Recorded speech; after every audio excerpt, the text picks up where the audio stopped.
ഒരാഴ്ചയായിട്ട് വന്ന തിയേറ്ററിൽ ഞാൻ പോകുന്നുണ്ടായിരുന്നില്ല. ഇന്ന് പോയി ഒരു പടം കണ്ടു. ആ പടം നമ്മുടെ ജീവിതമായിട്ട് വളരെ ബന്ധപ്പെട്ടത് തോന്നി. നാരായണയുടെ ആൺമക്കൾ പറഞ്ഞു ഓൺലൈൻ മോസ്റ്റലായിട്ട് നമ്മൾ റിവ്യൂ കൊടുത്തുകൊണ്ടിരിക്കുകയാണ്. അതിൻ്റെ ഇടയ്ക്ക് ആ തിയേറ്റർ ഓണറാണ് മനസ്സിലാണെന്ന് അറിയില്ല, അതിൽ വന്ന് പറയുകയാണ് ഈ ഭ്രാന്തൻ്റെ റിവ്യൂ എടുക്കേണ്ടതാണ്. നമുക്ക് വളരെ വിഷമം തോന്നി. അതിനാണ് നമ്മൾ റിയാക്ട് ചെയ്തിട്ടാണ് പുറത്തു വന്നിരിക്കുന്നത്. അതേപോലെ ദാസേട്ടൻ കോഴിക്കോട് ചില കമൻസ് എല്ലാം എനിക്കെതിരെയാണ്.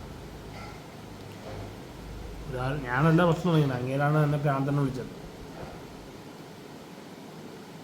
ഈ സമൂഹത്തിൽ മനുഷ്യത്വമില്ലെന്ന് മനസ്സിലായി. ഒരാളെ ഇങ്ങനെ വിളിച്ചിട്ട് ആക്ഷേപിച്ചിട്ട് ദാസേട്ടൻ കോഴിക്കോടൊന്നും പ്രതീക്ഷിച്ചില്ല അതിങ്ങനെ സംസാരിക്കുമോ.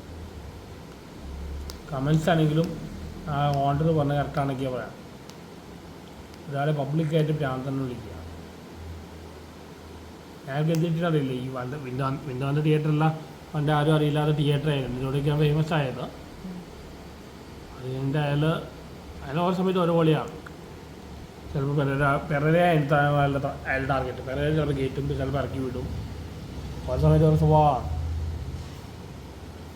ആ പടം കണ്ട് നമ്മൾക്ക് വളരെ ആ പടത്തിലെ നാരായണ മക്കളിനകത്തിലെ ജോജുവിൻ്റെ കഥാപാത്രം ഞാൻ തന്നെ ഒരുപാട് ബന്ധമുണ്ട്. അപ്പോൾ അത് കണ്ട് വളരെ ഹാർട്ട് ടച്ചിങ് ആയിട്ട് വളരെ റിവ്യൂ കൊടുത്തുകൊണ്ടിരിക്കുകയാണ്. അതിൻ്റെ ഇടയ്ക്ക് അയാൾ വന്ന് പ്രശ്നം ഉണ്ടാക്കിയത്.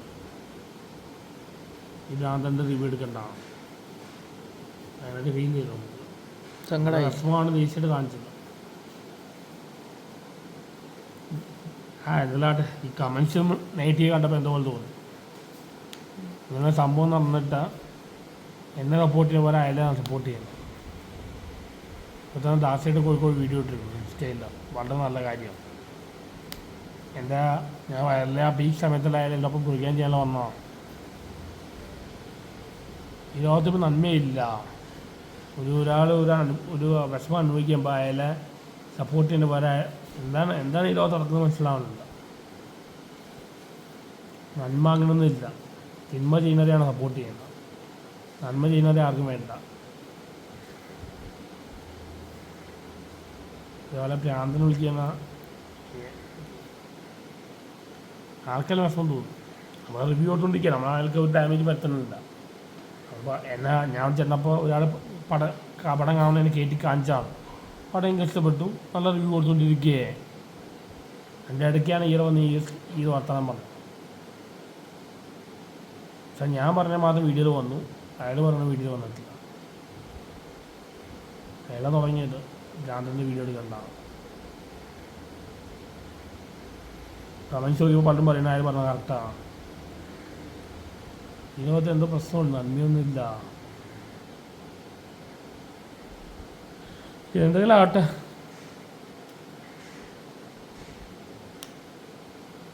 എന്ത് ചെയ്തിട്ടാണ് എല്ലാം ഉപയോഗിക്കുന്നത് മനസ്സിലാവുന്നത്.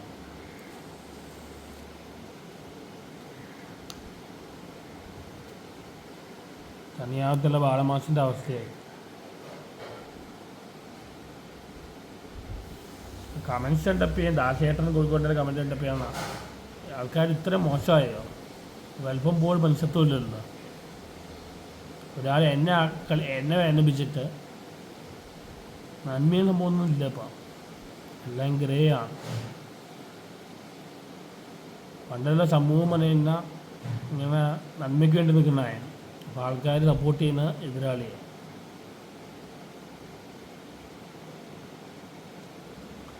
ഞാനും പെരേരല്ല ഈ ഫീൽഡ് വിടണം ഭയങ്കര ആഗ്രഹം. ഇതാ കണ്ട് പെരേര എന്താ പുള്ളി മുങ്ങിക്കളയും. ഒന്ന് ഫോൺ വിളിക്കുകയും ചെയ്തിട്ടില്ല. 5 വർഷം വരെ ഒന്ന് ഫോൺ വിളിക്കുകയും ചെയ്തിട്ടില്ല.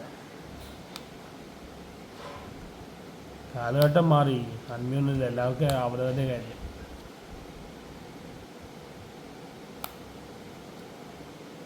അതല്ലാട്ടെ ഇറക്കി വിടുന്നു. ഇങ്ങനെയല്ല പറയുന്നത്. പബ്ലിക്കായിട്ടുള്ള ഒരാൾ എന്നോട് പറയുന്നത് ആദ്യമായിട്ടാണ്. അത് റിവ്യൂ എടുത്തുകൊണ്ടിരിക്കുകയാണ്. കപാടിനോട് ടച്ചിങ് ആയി തോന്നി. എൻ്റെ ജീവിതം ഒരുപാട് സിമിലാരിറ്റി തോന്നി. ഞാൻ റിവ്യൂ എടുത്തുകൊണ്ടിടയ്ക്ക് വന്നിട്ട് അയാൾ പറയുകയാണ് ഈ ഭ്രാന്തനെ എന്തോ പോലെയാണ്. ഈ ഭ്രാന്തനെ റിവ്യൂ എടുക്കണ്ടാവും. അതിൽ എന്ത് ബേസ് ചെയ്യാൻ ഭ്രാന്തനെ വിളിക്കുന്ന അറിയില്ല. അങ്ങനെ കേസ് കൊടുക്കായിരിക്കും എനിക്ക്.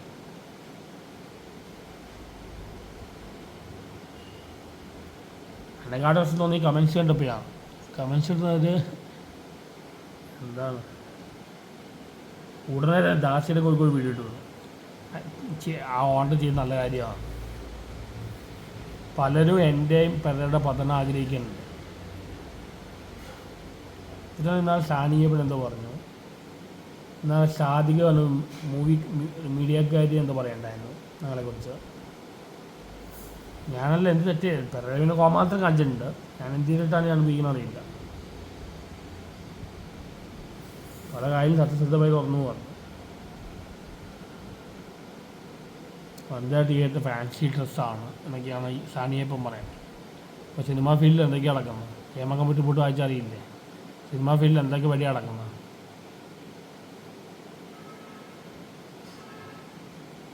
ഇത് കണ്ടുകൂടുന്ന പെരയുടെ സ്ഥലം വിട്ടു. വേറെ അന്ന് വീട്ടിലൊക്കെ സമയത്ത് അന്ന് മുങ്ങിയതാണ്. ഒന്ന് ഫോൺ വിളിക്കുകയും ചെയ്തില്ല. ഇതാണ് ലോകം, ഇതാണ് ആളുകൾ, പണ്ട് കാര്യമില്ല.